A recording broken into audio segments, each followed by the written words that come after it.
Hey, welcome back to the channel. So real quickly, can the MPC do in 2023 all the things that you might expect out of a larger MIDI studio? We're talking about lots of keyboards, synthesizers, networked, MIDI, and audio routed, and your MPC being in sort of the brainchild of all that. And can it replace all that, or do you have to have that anymore? And the answer is no. And it's something that in 2018 I didn't think it could do, 19 I didn't think it could do, 20 I didn't think it could do, 21 I didn't think it could do. It wasn't until finally my back was against the wall and I had to start sampling some drums and so forth, and that's sort of when the epiphany came and realized that this could actually happen. As a matter of fact, through this whole project, I'm at 41 custom packs, and that might be a little bit of an overshot, but these are all sounds that allow for me to not be dependent on all my hardware gear, and in some cases, software as well. Okay, and the MPC family, the good news about the current lineup that's out, they're all compatible with one another, with the exception, I would say, the Force and the MPC keys, because the Force does disk streaming and the MPC keys has more RAM. So as a standalone device, there's some advantages from a technical standpoint. And then I also want to mention the MPC XL that people keep on bringing up as I'm doing the same thing, but I'll sort of share my thoughts and opinions on what I might expect out of that and whether that's actually really relevant to have if you're already an MPC owner, especially an MPCX. Okay. Let me get back to this. So I'm going to go enable a few tracks here, and we're going to go here. And so I have, let's see, I'll do that, polysaw, and here. Okay, so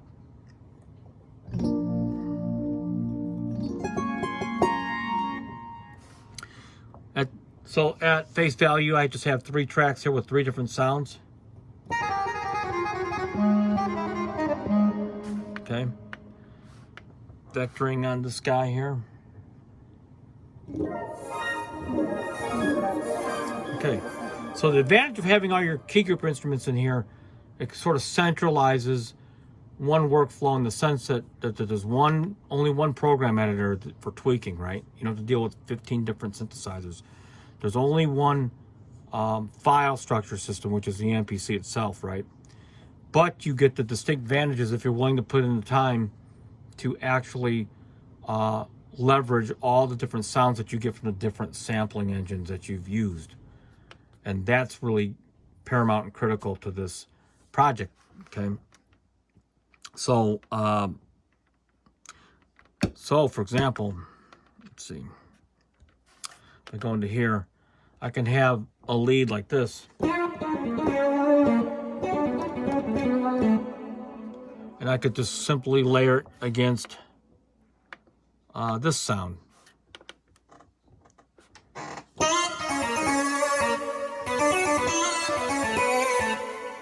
Right? So I got this sound. And this sound, okay. So we got these 2 sounds layered. Now,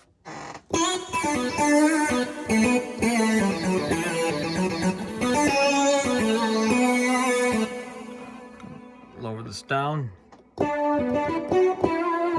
right? And then start bringing this up.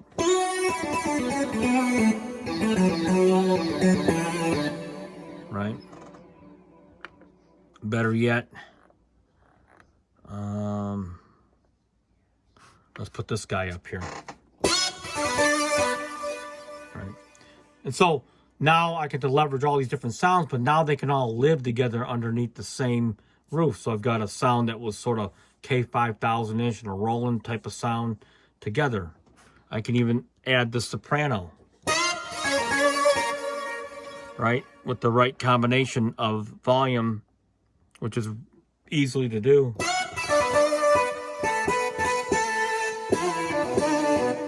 Right? Now I could take, now that they're all integrated, it's really just simple to manage. In other words, I can go record.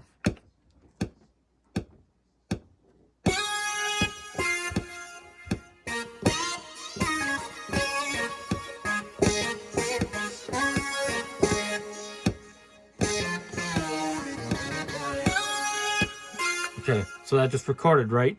And I can go find a nice electric piano. Maybe I want this MIDI stack, right? And I'm not just limited to that. I could have this with, per se, what do you say we put harmonic EP and layer them. And I can record because it's all in-house. I don't have to worry about external modules, right?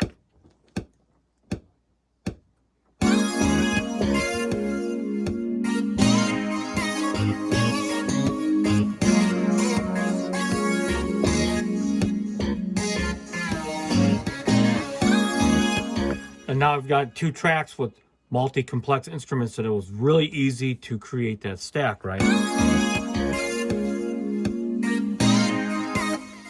You say, well, I just want to add, you know, perhaps another track, maybe a rhythm track, right? And so all I have to do is just add a rhythm track.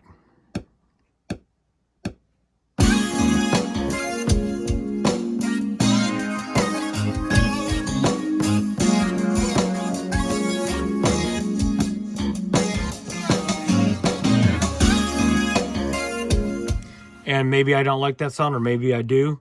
So I can add a thicker sound. So this is track 9. So I can only take the MIDI data, and all I have to do is just copy the events to track 9.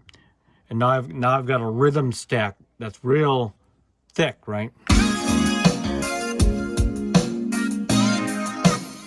You know, maybe you want a bass, right? I'll go up to track 13 and create a bass sound. Maybe I want one from, okay. And I can pop this guy.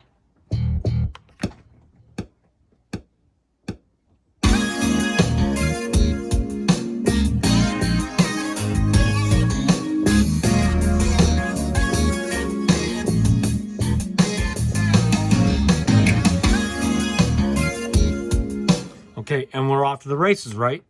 Didn't have to go to any external modules, all within the house, right? Let's say I wanted the guitar. I'm on track 10 unused, right here it says. So I'm going to go in here and find myself a guitar, like a rhythm guitar. This is kind of interesting.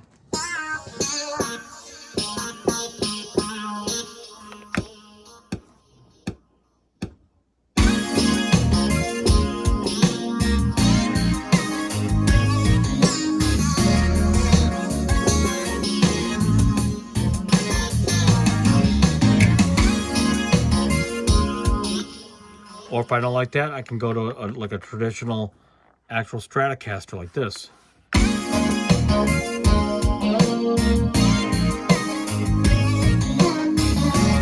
Right? But the point is that if you leverage the sampling capabilities and you really learn it inside out, the MPC, as I did myself, you could do this yourself. You could actually create your own studio with inside there and just use all your custom sounds, as I did. Okay, and I've had a lot of requests for these sounds. Or if that's not your cup of tea, there are a lot of places you can get sounds from and all as well. You know, that fits your type of style. Most of my stuff is all 80s, you know, Jimmy Jam, Terry Lewis, The Time, the Minneapolis sound, you know, some of that LA type of sound from the 80s and early 90s. But you can do it. And you can actually make this MPC really your own instrument, your own personalized instrument. So there's no going through, let's say you had a Kronos and you only used 4 or 5 sounds out of it. Why not just make your 5 sounds, and then that way you don't have to have it physically taking up space, channels on your mixer. Because the number one creative killer is surfing through thousands and 10,000s of sounds. And so the answer to that question is, even though there are some compromises, such as the one compromise is all my custom sounds are in the MPC format. So here's sort of a scary situation. If a Kai were to close down the doors and never release another MPC, right? I'd rely on MPC hardware for as long as I could, because the sounds are all in here. The good news, and one reason why I chose this format, not just because of the tactile and everything, the tactile control, is that it's a standalone unit. It requires no software drivers to use a standalone. It works, right? So worst comes to worst, as long as I had to get parts for it, I could still use it, right? So now, MPC XL.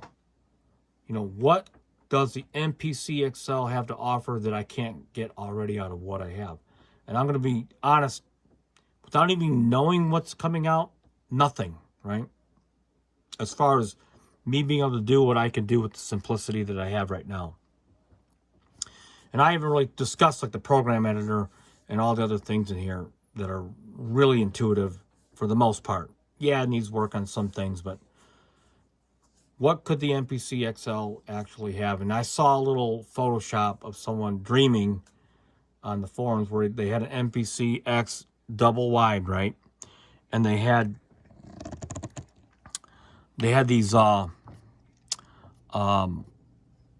double pads, like, so you have 32 pads here, 16 here, 16 here.